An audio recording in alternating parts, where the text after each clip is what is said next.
కొబ్బరి తోటల్లో కొంతమంది అక్రమంగా ఇళ్లు కట్టుకుని ఉన్నారు. ఆ ఇళ్ల కూల్చివేతకి ఆల్రెడీ కోర్టు నుంచి నోటీసులు వెళ్ళాయి. అక్కడ వెళ్లి కూలుస్తున్నారు అక్రమ నిర్మాణాలన్నీ. అవన్నీ సక్రమ నిర్మాణాలు కాదు. సో దాని మీద ఈయన పరామర్శకు వెళ్ళాట. ఈయన ఇన్ఛార్జ్ కదా అక్కడ. సో పరామర్శకు వెళ్తే వాళ్ళు అడ్డుకున్నారు పోలీసులు. సరే అడ్డుకున్నప్పుడు మర్యాదగా మాట్లాడాలి కదా. మర్యాద ఇవ్వండి అంటే మీకు ఇదే ఎక్కువ. నువ్వు ఇలా ఉన్నావు కాబట్టి నువ్వు ఇలాగే ఉండిపోయావు. నాకు తెలిసి ఏం మాట్లాడాలో ఏం చేయాలో నీకు ఎంత మర్యాద ఇవ్వాలో. అంటే ఎంత అహంకారం. అంటే తండ్రికి తగ్గట్టుగానే ఉన్నాడు. ఇవన్నీ ఆతాను మొక్కలే కదా. జగన్మోహన్ రెడ్డి నేర్పించిన మాటలు కదా. ఎందుకు మారరు వీళ్ళు? నీ సంగతి తేలుస్తాము, సప్త సముద్రాల అవతలు ఉన్న బట్టలు ఓడదీసి తీసుకొస్తాం జగన్మోహన్ రెడ్డి నేర్పించాడు కదా.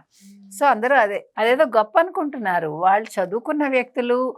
మనం ఎలాంటి వాళ్ళమో మనం ఆలోచించుకోవాలి కదా. మన ఘన చరిత్ర ఏంటో, మన గత చరిత్రలు ఘన చరిత్రలు అవి లేకుండా చదువుకున్న వ్యక్తుల మీద ఒక పోలీస్ వ్యవస్థకు సంబంధించిన వ్యక్తి మీద ఆ రకంగా మాట్లాడటం చాలా తప్పు.